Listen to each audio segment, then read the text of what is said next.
Live na kuha po yan dito sa breaking news natin. At kasalukuyang nagkakabatuhan na at nagkakagirian na yung mga residente dito sa Silverio Compound.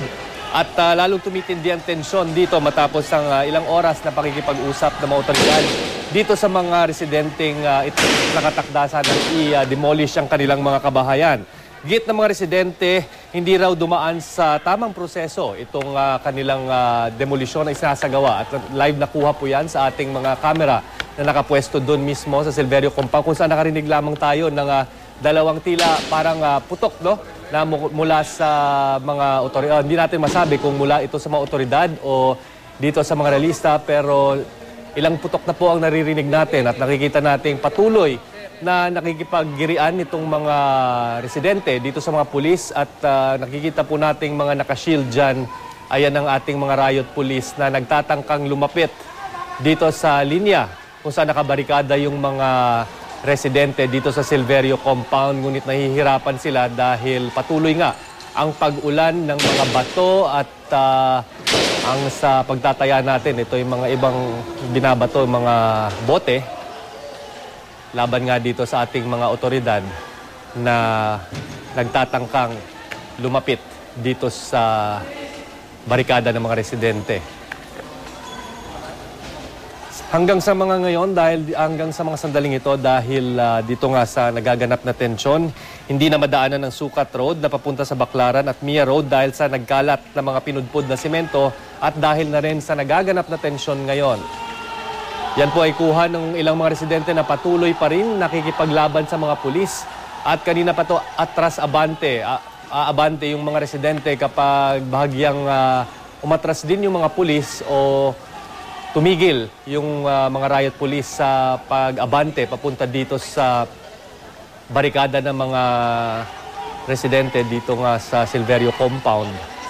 At yan po, nakikita natin na patuloy ang kanilang pakikipaglaban dito sa ating mga otoridad. At yan po, kuha naman mula sa side nung mga riot police kung saan binobomba kasalukuyan ngayon ng fire hose yung mga residente sa tangkang palayuin sila sa palayo dito sa lugar na ito. Pero makikita rin po natin yung mga pulis natin ay nakikipagbatuhan din, no? Gamit yung mga bato na ipinukul nga sa kanila ng mga residente. At eto, may makikita tayo, may mga pulis na armado na tila nagbibigay ng warning shot. Hindi ho diretsang binabaril yung mga residente, pero tila nagbibigay ng warning shot. Pero parang hindi ito umu-epekto dahil patuloy pa rin yung pag-ulan ng bato laban dito sa mga otoridad. At yung dating nakahilerang mga riot police na maayos na umaabante sana kanina at naka-formation ay nagsitakbuhan na rin at parang tumabi dito sa isang gasoline station malapit sa lugar.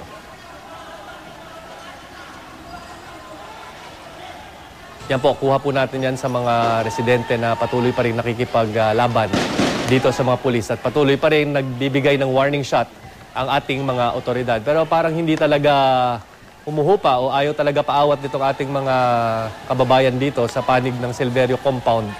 At patuloy ang kanilang pakikipagbatuhan at pagpapakawala ng tila mga bote at mga bato laban dito sa ating mga kapulisan.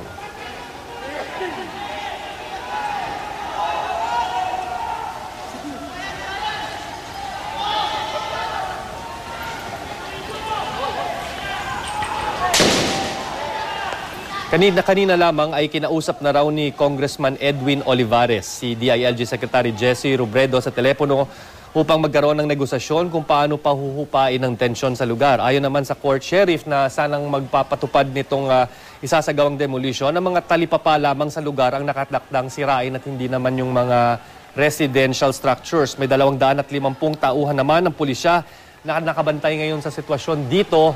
At yan nga yung mga nakita natin kanina nag-formation pero tila nabuwag yung formation matapos paulanan ng mga bato at kung ano pang bagay ng mga residente dito sa Sukat, Parañaque. Nakita rin po natin na nakasubaybay din yung mga kawani ng media at na papansin natin na napakaraming mga cameraman na nagkalat sa lugar sa side o sa panig ng mga residente at doon din sa panig o side ng mga otoridad.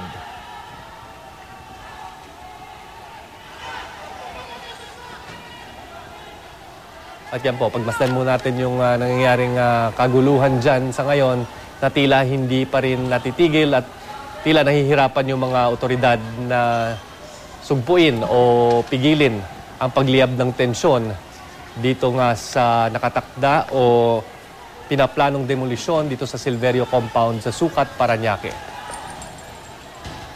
Kuha po yan sa side naman mula dito sa panig ng mga otoridad kung saan nakikita natin napakaraming residente talaga ang nagsisitayuan dyan at patuloy pa rin nagpapakawala ng bato. At ito nga, tinamaan nga yung tila sa pagtataya natin, ito isang pagsabog no, mula dun sa isang binato na bagay mula dito sa mga residente at nakikita natin bukod dito sa mga sasakyan ng mga otoridad na pulis ay tila may mga ibang news vehicles din na nakaparking dito na nakita natin kanina parang tinamaan nga ng bato.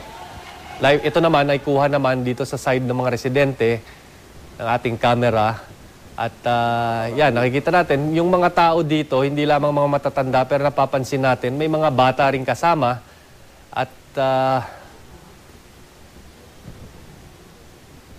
yun na nga, maraming ang kawani ng media at ating kasamahan na si Maria Bulaklak Osente ay nakaantabay din dyan sa lugar na yan. At yan, medyo nag-atrasan itong mga residente. Hindi natin alam kung bakit, pero atras-abante pa to mula kanina at umaatras lamang yung mga residente kapag medyo pumaporma na o nagpapakawala na nung warning shots itong mga otoridad na nandun naman sa kabilang panig. Yan, tabayanan natin yung mga nangyayari dito. Kung saan nakita nga natin yung mga kasamahan nating media ay nandito naman sa tabi no, para kunan yung side ng mga residente. At wala sila doon sa diretsang line of fire, kung tawagin, dito sa gitna ng daan na posibleng tamaan sila ng mga bato na nakita natin kanina, ipinupukol din ng mga otoridad papunta dito nga sa mga residente. Dito naman sa side, ang kuha na yan ay kuha naman mula sa side ng mga otoridad kung saan napapansin natin may mga todo armado at todo di helmet ng mga riot police. At nawala na rin yung mga riot police na nakaporma kanina dyan. Hindi natin alam kung bakit sila nag-retreat. At yan po, kuha natin dito sa mga residente na tila parang nangangantsaw pa dito sa ating mga otoridad na nakaporma kanina dito at tumabi na matapos paulanan nga ng napakaraming bato mula sa mga residente. Sa pagkakataong ito, makakausap natin live sa linya ng telepono si Mayor June Bernabe. Magandang umaga, Mayor Bernabe. Apo, magandang umaga po. Kasalukuyan pong nagkakabatuhan ng mga residente at mga pulis sa Silverio Compound sa Parañaque. Ano po ba ang hakbang o plano ninyong isagawa ngayon? Kasi dapat kasi maniwala sila at pagtiwalaan nila yung sinasabi namin na i-demolish ng korte. Although they have a demolition order for the whole property coming from the court. Yes. That only the talipapa ang i-demolish. Dahil wala naman nakatira doon sa talipapa. Hindi naman i-demolish yung mga residential area eh. So, siyempre, nasusulsulan niya ng mga ibang tao dyan, mga ibang politiko, mga sinasakyan, mga professional squatters dyan. Yes, yes. So, yun ang nangyayari. Pero, ano magagawa natin? Kailangan ipatupad ng korte yung kanilang utos, ipatupad ng sheriff. At may programa naman po kami dyan. We are doing a housing project in cooperation with the National Housing Authority. Magkakaroon po kami ng medium-rise buildings na itatayo dyan.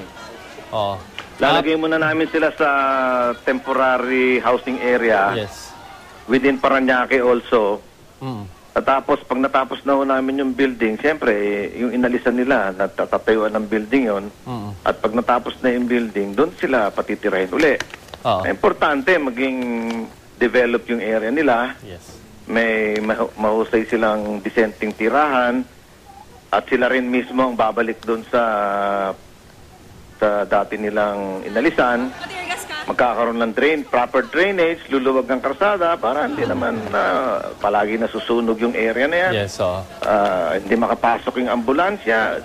A lot of their houses there do not have septic tank. Yes. So unhealthy yung situation. So kailangan pumasok ang gobyerno para iayos sila dahil pang ilang taon na ho sila dyan, 3 dekada na ho sila dyan, ang pasama ng kanilang sitwasyon. Mayor, Taas pa medyo yung crime rate dyan. Mayor, medyo malala yung sitwasyon ngayon, no.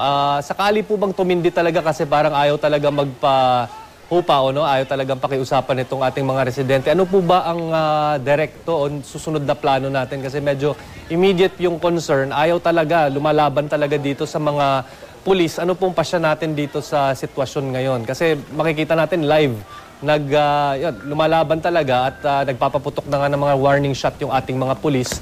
Ano po ang immediate panawagan natin dito siguro sa mga residente natin ditong patuloy na nakikipagbakbakan dito sa ating mga otoridad?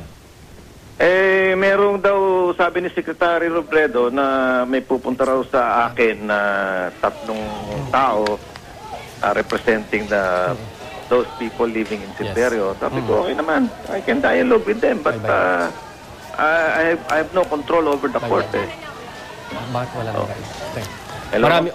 Maraming salamat, Mayor Jun Bernabe, at good luck po dito sa sitwasyon. Salamat po.